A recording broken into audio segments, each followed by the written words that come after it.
Inilah pemimpin yang kalian bilang merakyat, pemimpin yang punya pola pemikiran sampai ke internasional. Inilah dia, inilah mereka. Rakyatnya, warganya lagi kena musibah, banjir, malah mereka enak-enakan. Ada yang naik pesawat, ada yang naik perahu karet. Mereka itu tidak mau kotor, guys. Dulunya mereka berjanji manis, kami mau rakyat, kami bersama rakyat. Nah sekarang kalian dari situ yang kena musibah banjir ya, kamilah yang enak-enakan di sini. Bisa naik pesawat, bisa naik perahu karet, tidak kena banjir dong, tidak kena hujan, tidak kena panas. Ya? Makanya kalau memilih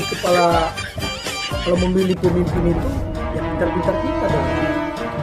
Jangan hanya manis di bibir, manis di mulut, habis manis sepah dibuang. Camkan itu.